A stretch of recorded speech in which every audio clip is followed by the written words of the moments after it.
Assalamu alaikum wa rahmatullahi wa barakatuh, and welcome to Along the Path. I'm Salma Kazi Wahab, and each week we speak to some wonderful personalities, all from different walks of life, on their journeys, their experiences, their life stories, and hopefully it inspires you and resonates with you no matter where you may be watching around the world. Today joining me is Farida Lavangee, a wonderful personality I met recently on a platform where we got to engage with members of the community, but I wanted to speak to her in studio today just to find out a little bit more about her and why she's so inspirational and successful at what she does. Farida, assalamu alaikum and welcome to the program. Wa alaikum assalam wa rahmatullahi wa barakatuh. Like we mentioned, interesting personalities and also from different perspectives and different angles as well. Yeah. You're somebody that's now in the corporate space and it's a whole different dynamic dealing with people, and also just representation of being a Muslim woman of color in different fields.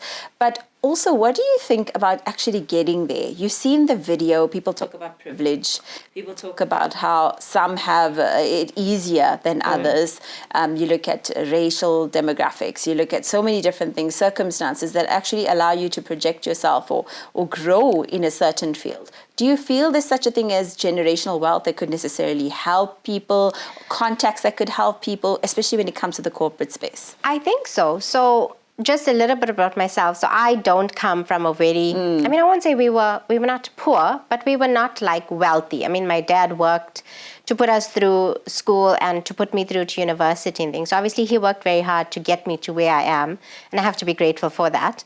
But I did not come from a place where I knew anybody. By trade, I'm a chartered accountant, but I knew no chartered accountants. I didn't know what the profession was about.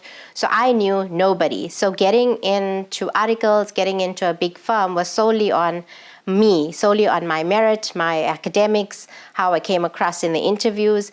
But if you talk about people who come from maybe a more privileged background, it does open certain doors to an extent, I think, because if you're growing up in the space where maybe your dad's a CA and they're a partner in a big firm, then obviously you've got an in because they know you. You know, you're coming from that background.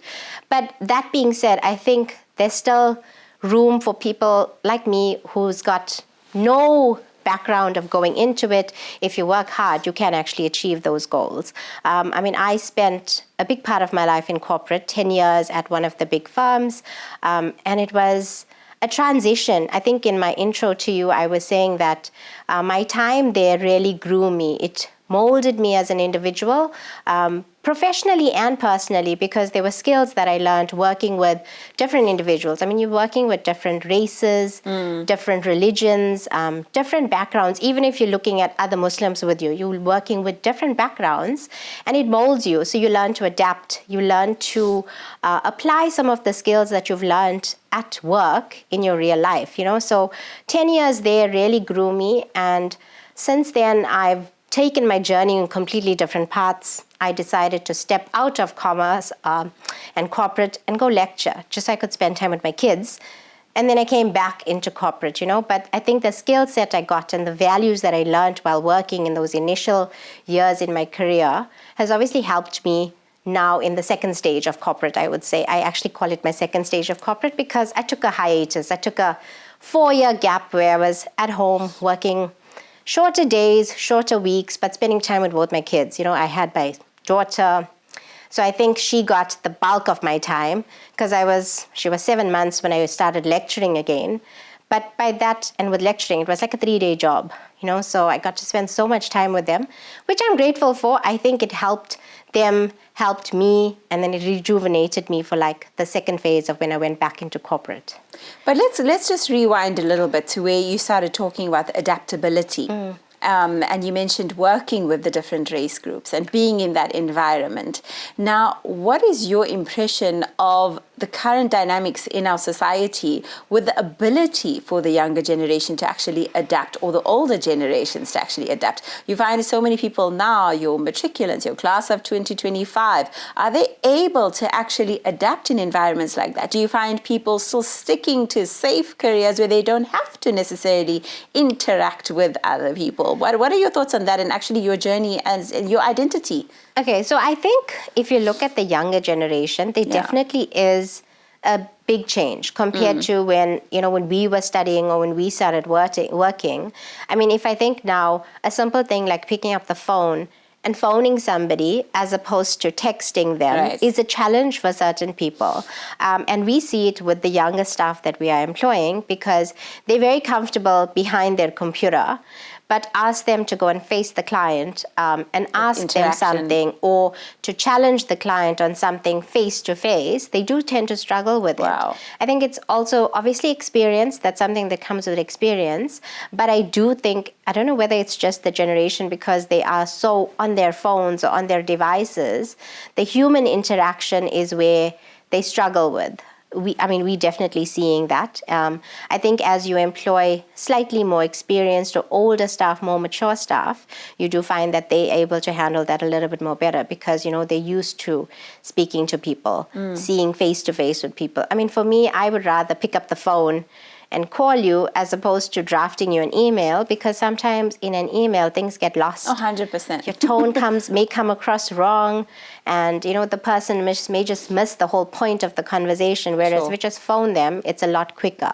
No, definitely. You're one of those that take notes rather than put it on a phone. You're a notebooker. I am. Even though I obviously work with technology and I've embraced technology because it does make our lives a lot easier. Yeah. And I do use my phone and notes on my phone for a lot of things. But I'm one of those people, if you see me, I've got my notebook and I have a to-do list. And it gives me so much pleasure when I strike that out. Even though I could put it on my computer and then I can just click to say I've done it. But I find the personal pleasure in striking it off, so I still keep that, and I still find that writing notes, I know that's like a memory thing. It's something that I learned way back when I was studying, is that it's a form of training your brain. So when you write, it's a skill that it's sending some signal to your brain, so it's helping you to remember. So I was one of those people in school, I could never remember the textbook, but I could remember my notes. I could picture it. So I had like a photographic memory for my writing, and it would help me. So that's some skill I've kept with me right through. So whenever we're in a meeting, I will still make notes in my little book. May not be as neat as I want it to be, but it's there and it's always something I refer back to. So I've got like lots and lots of notebooks at work. They're just piling in my drawer as I go through them.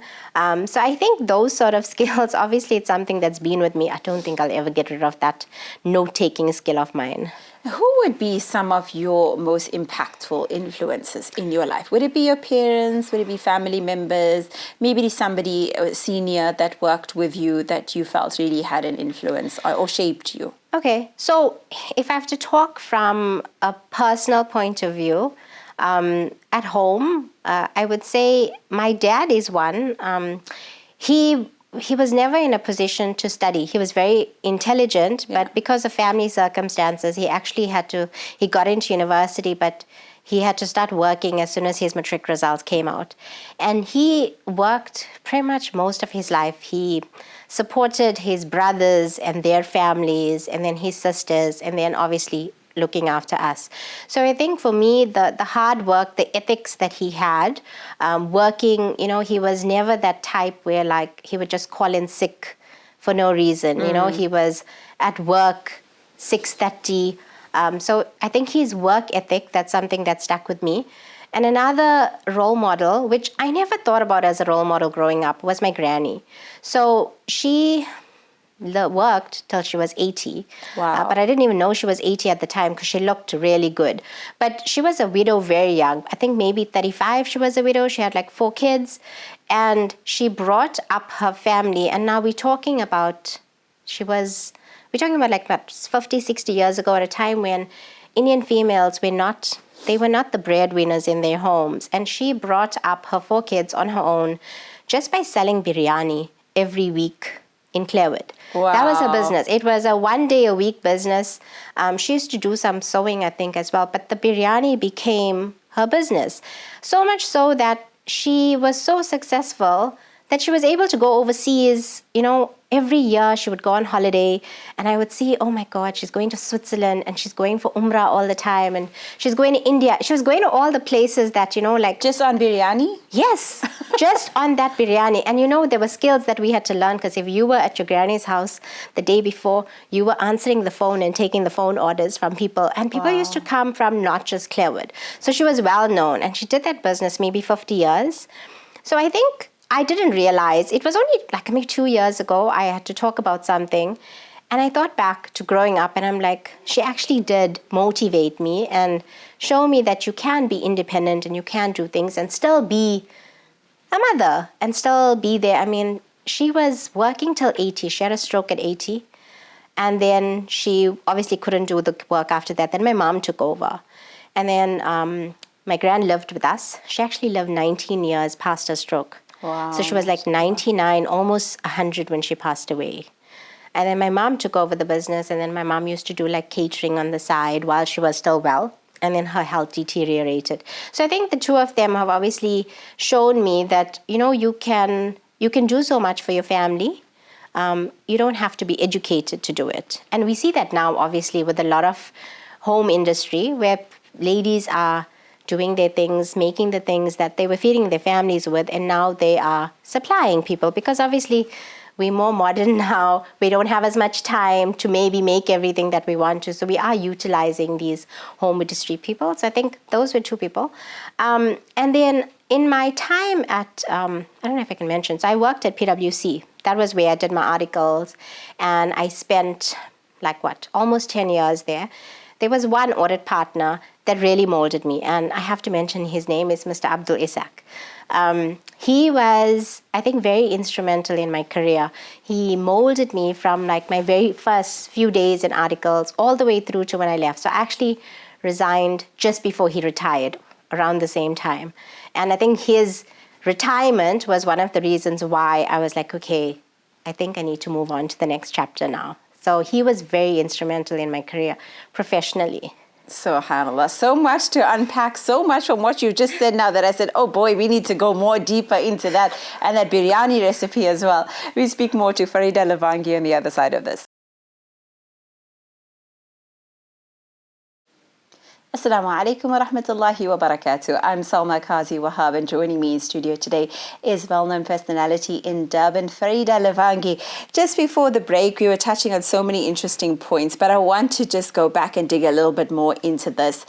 In that corporate space itself, trying to also be the perfect employee, trying to succeed, trying to grow yourself, grow your brand. Being in a corporate space or any business space, you also have to look at a lot of networking for yourself. There's always conferences, traveling, commitments, teams meetings. It's always happening. But at the end of the day, you are also a mom. You're also a wife. And a lot of focus and a lot of attention gets put on moms that are working moms, almost as if you're doing less than the mom sitting at home. Do you find that to be a thing? Have you ever faced stigma like that? And how do you respond to that? So I think, if anything, we probably work harder as moms and as working, because there's always this thought at the back, okay, am I not doing enough? So you try to do more for your kids and for your family.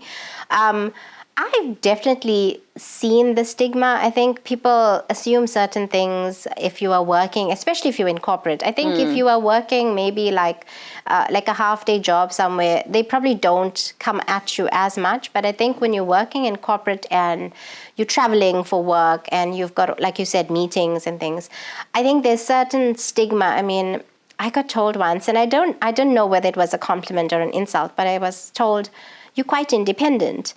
And so to me, I was like, okay, wow. It's a compliment maybe, but I don't know if it was a backhanded compliment, you know, whether I'm too independent because I do all these things, you know. So you get that, and then you get some silly comments sometimes. People assume you don't know how to cook, because if you're working, how is it that you can do the other things at home, you know? And I love cooking and I enjoy baking. Can you make a biryani? I can, but like I told you in the break, I don't even like eating it anymore. But I can. I don't know if it hold up to my granny's one, but yeah, I can. Not something I make too often. But yeah, so there's those stereotypes, there's those generalizations that if you're working, you can't do all these other things. You must be, maybe your husband does everything at home, or you've got help. Maybe you've got somebody who does your cooking. And there are people, I think, that do have people who's there to help them. I enjoy cooking and things. So for me, I've always made the time to make sure that, okay, yes, I'm working, but I have not given up on my responsibilities at home. Sure. I mean, I'll tell you, a typical day currently, I go to gym in the afternoons. So I cook in the mornings. So obviously, I'm fortunate enough I can go to work at 9 o'clock. I mean, it's my own business. I don't have to be there at 8 a.m. or I don't have to leave and hit traffic and things. So I've obviously gotten to a stage now where I can make certain adjustments to my day. So I will cook in the mornings. Then I know it's done. Then I can go to work, come back home, go to gym, and then just finish off the day, supper with the family and things. So there's obviously those things that you got to do. It obviously depends on what you're doing in your life. I know certain people have help. They have people who cook for them. And there's nothing wrong with that. If it's not something you enjoy doing, obviously don't do it. But for me, I do enjoy it. So I think there's always going to be that, are you doing enough? And in the back of my mind, I'm always thinking it, am I doing enough for my kids? Because we're working so hard to give them the very best.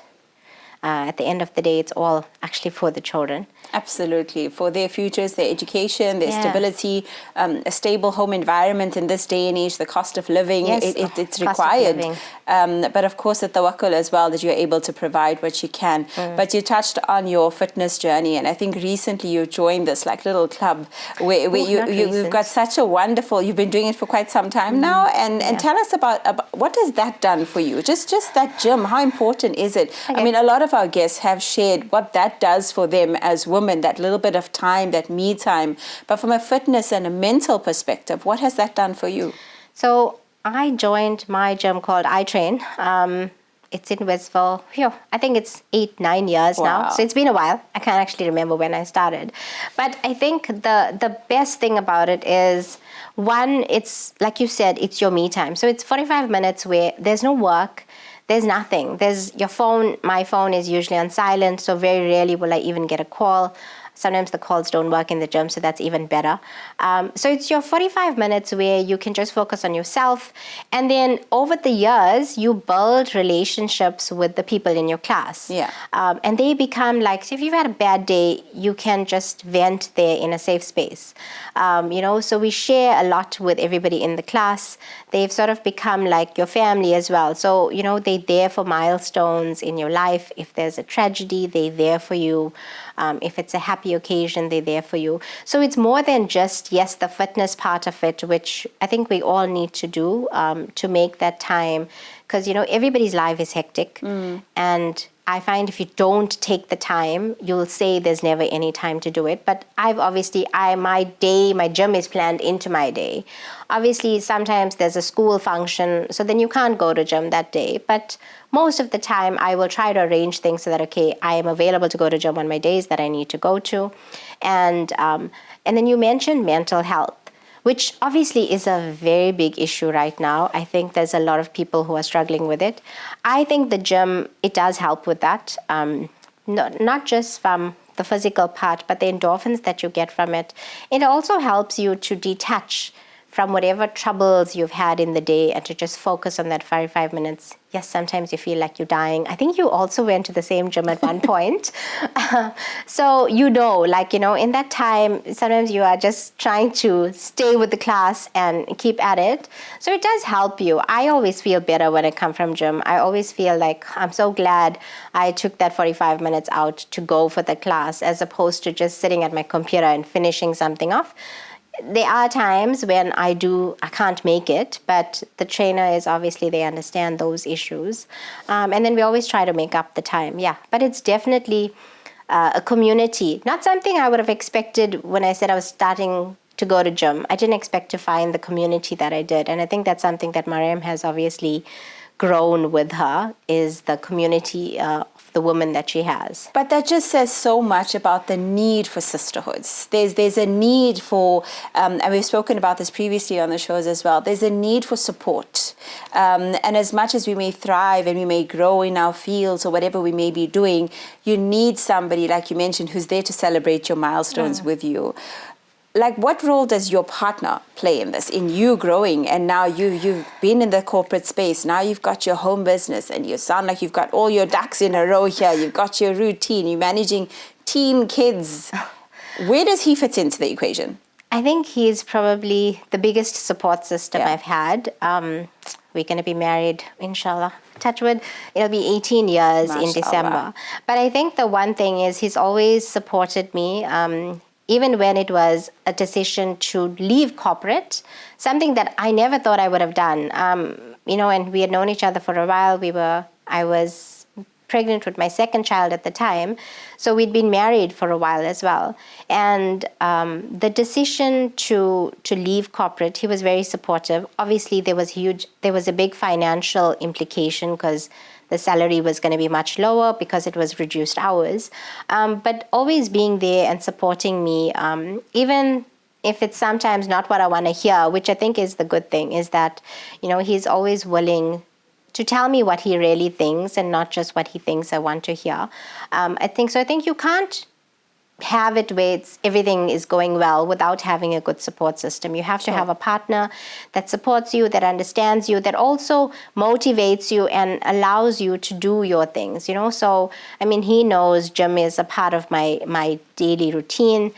Even when back when we first started, Saturday mornings, we used to be at the beach at 6 o'clock in the morning.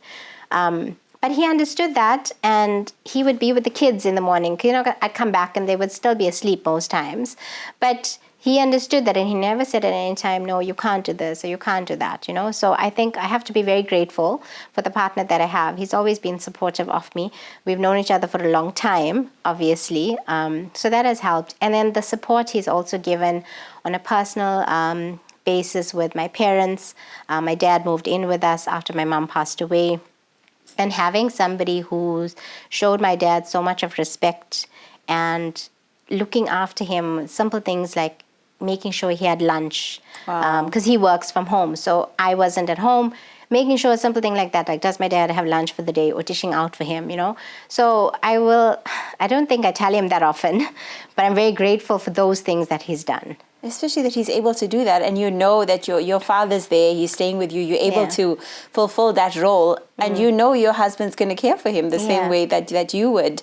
What is that like, having dad at home? So my dad actually passed away this year. Wow. In May. So he had been living with us, it would have been 4 years in September. He moved in with us after my mom passed away. And he'd never been sickly in his life. Actually, he looked after my mom. But I think after being married to somebody for 45 years, that impacted him. So he got quite sick. So he had one stroke with us initially, but it was very mild. And then he had a much more severe stroke. So that was, I think, maybe 2022. And then it's been, off and on, in hospital, out of hospital. But he lived, we built for him. So he was living in our house initially, but you know how independent they are.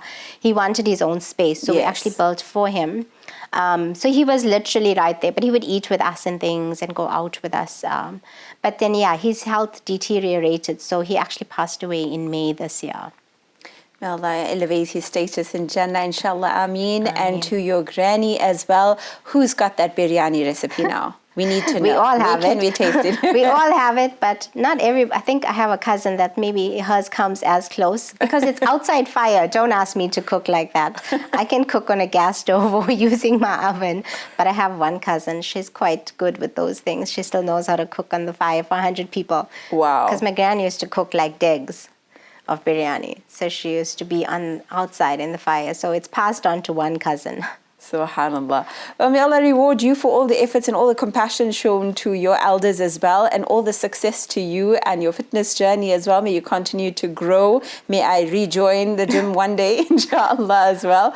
But thank you so much for spending this time with us and having such a wonderful conversation. It was so enlightening and heartwarming as well. I really enjoyed speaking to you. Jazakallah, Farida. Thank you so much, Salma, for the opportunity. That was Farida Lavangee. Wonderful personalities, and always so grateful to learn from different stories, different journeys. And it definitely does inspire us in so many ways. Your journey along the path, no matter where it may be, no matter who you may be sitting with, who you might meet at a restaurant or on the street, you never know what you could take from them. Engage with them, have a conversation, and you never know who or how that person may inspire you one day. Until next time, Assalamu alaikum wa rahmatullahi wa barakatuh.